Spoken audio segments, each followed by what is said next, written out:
Hello everybody, I'm Elwirfy, and today we're going to be talking about the final episode of Squid Game. I'm really happy with it. I'm really happy that I saw it. And I think that for everyone who's watching, this is your one chance for me to tell you, hey, we're spoiling the show. We're going to talk about the ending. So if you haven't seen it, go watch it, then come back to this video. But for everyone who doesn't care about being spoiled or has caught up like I have, sit back, relax, and enjoy. Because I thought this was a really interesting show to see, especially from, at the very least, my perspective of being a small content creator, being someone who's, struggling with their own personal life. And I don't know. So let's get into it. Let's just go over it, right? So here's the final three people. We got, number 16, got number 451, and 287. Now, right off the bat, I can happily say that with the whole show going on, with everything that we've seen so far, I think that, when you compare it to people like these three, from the actual show, I think that there's a lot of differences that are really important to address. So first off, right off the bat, number 16, I thought he had an interesting backstory. I think that I liked how at the end of the show, they kind of took some time to go into everybody's backstories at the last minute, just to be like, hey, this is what everyone's playing for, this is what everyone's fighting for, to try and earn their right to get all that money. Number 16 did a really good job, I think, laying out what, and it's tough,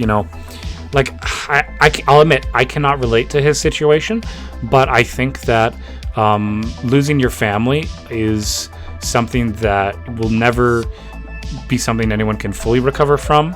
And he even said it himself that, he struggled a lot with trying to maintain good family structure and stuff. And I just think that I would have been fine if he won. I think that would have been okay. And I didn't relate to him that much, though, so I'll admit I wasn't as emotionally invested in him, but I would have been fine if he won.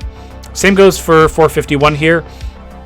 I related to him a lot more. He talked about how, he's growing up in Brazil, and then he has been working all kinds of different jobs and stuff, and, guys, my first job, I was working at Panera Bread. I was making $9 an hour. I was 16, and, it wasn't great. And I worked all kinds of jobs, and I'm happy to tell stories about them. But being a minimum wage worker is really tough, and I am barely surviving with the job I currently have, thanks to my wife also having a job that allows us to at least have some semblance of normality. And I think that it's really important to appreciate that. And I felt like 451 here really did appreciate what he had, and he seemed like a very caring and very generous person, and I would have been fine if he won too. I think that would have been perfectly fine, and I think he would have made good use out of improving his life and the lives of everyone around him.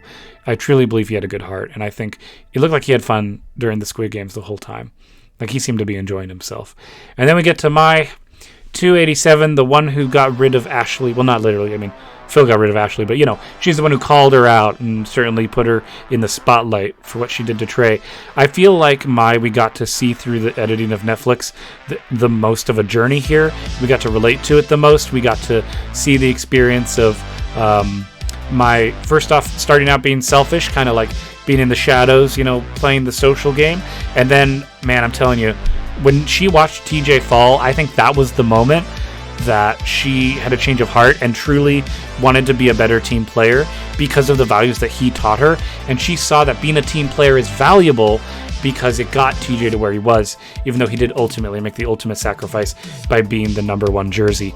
And what's crazy is that after she watched Ashley slight Trey, I think that truly opened the door for me to relate to her, because she sought vengeance and justice and went for it, and she inspired the others to stand up for themselves. And then when you had the betrayal with the gift box game, because Mai made herself such a target, no one actually targeted her, which was incredible. That was genius accidentally by her.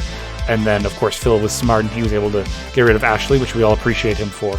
And I think that, hearing how she grew up, as a refugee, my grandpa, he when he was little, he grew up in Mexico City, and he often told me these stories about how when he was little, he would have to go walk.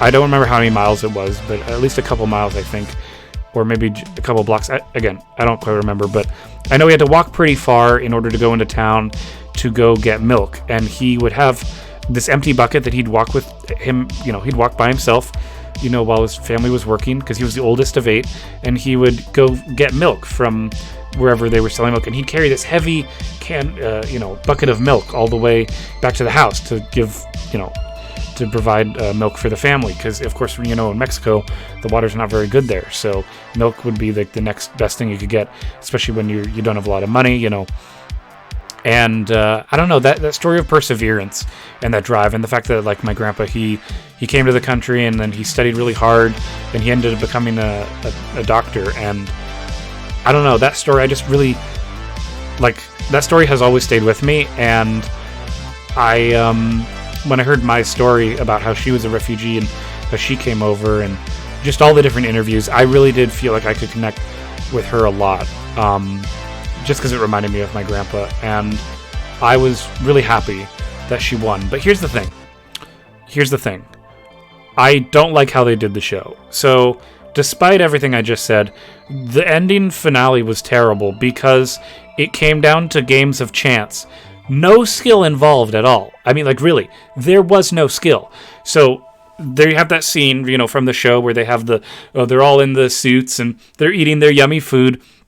And then in the center of the triangle that they have, there's this pedestal with 3 buttons. First button, you get eliminated. Sucks. Second button, it's a gray button. Nothing happens if you push that button. You're just kind of safe. Third button is you are guaranteed to go to the finale, and you pick someone to go with you. I mean, it's totally random. You don't know what you're going to pick. There's just a circle, triangle, square. And I think it's dumb as hell. So what happened, though, we saw she went first, she got gray, and she's like, crap, 50-50. But I think going first was smart, because going first, you guarantee that you have 2/3 odds of not being eliminated, which I think is huge, rather to force someone else to take a 50-50 shot to eliminate themselves. Now, the risk for her was that she also needed to go first, because otherwise I believe the 2 guys here definitely would have picked each other if they got the green button, where they get to live and pick someone else to go with them.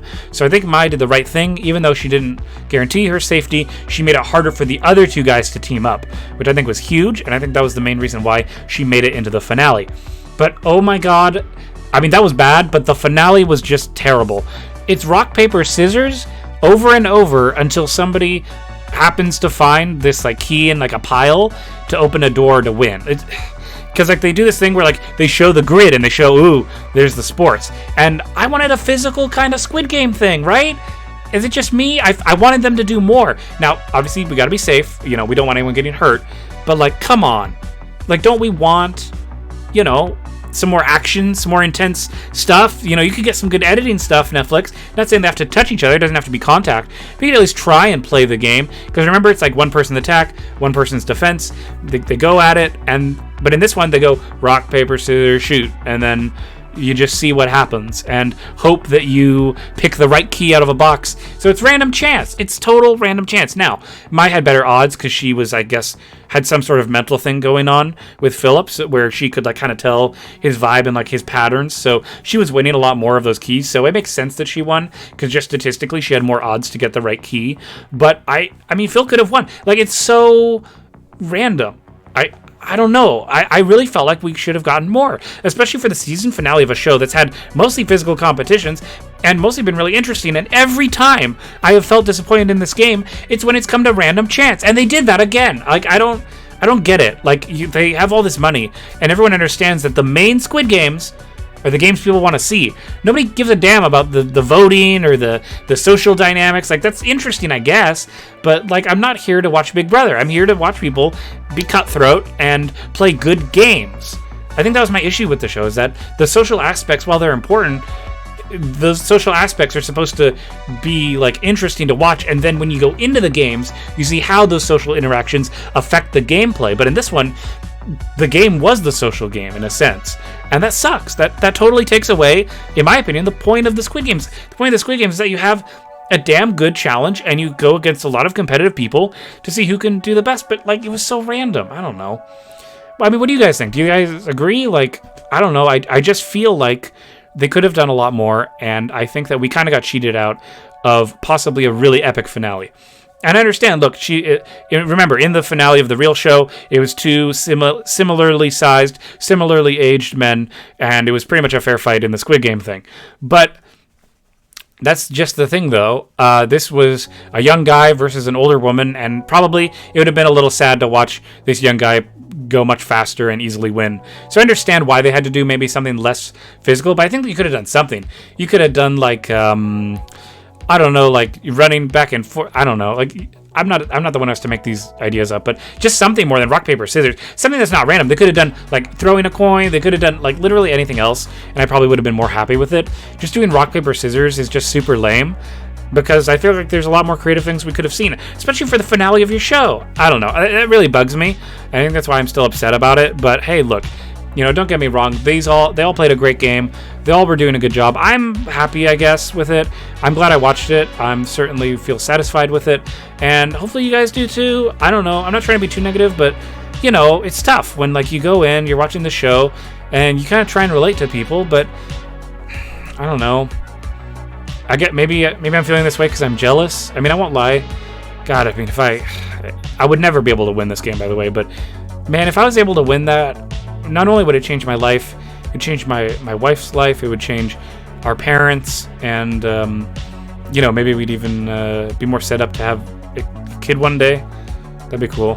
You know, I've always wanted to be a dad, and that would just be like winning that much money. That would just be incredible. Yeah, I don't know. A lot of good can come from that money, and I hope that Mai spends it well. I hope that she's able to take care of her loved ones, because she said she has grandchildren, so hopefully she's spreading the wealth. You know, obviously she's going to be retired. Yeah, that's Squid Game, guys, I guess. What did you all think? I thought it was good. I'm happy, and I hope you guys are happy too. At least I want you to be happy. That's my goal. More stuff on the way, right? More tries to reach out to you and talk to you through the camera. I hope you all enjoyed, and I can't wait to see what's next in the journey for our channel. I hope you guys have liked the Squid Game content. I'm still trying to decide if I should make a video talking about all the comments from my video that blew up. But as of right now, I'm not going to be making one. I think that the video stands on its own, and I've done my best to reply to everyone in the comments as they come in, with understanding that my notifications aren't perfect. So, yeah, I have mixed feelings about this episode. And overall for the show, I had a fun experience. My wife liked it. We were both happy with the ending, and yeah, I feel okay, like lukewarm, you know. I'm not excited, right? I'm not excited. Anyway, sorry about that.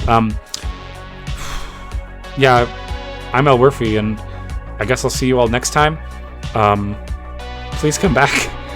If you really want to help the channel out, truthfully, the best thing you can do is just watch more content, you know. And I love that I'm able to say that. That's all I need for you to do. If you really want to help me in this crazy journey we've been going on recently, yeah, just keep watching the videos. We got more on the way. Take care, everyone. I'll see you all next time.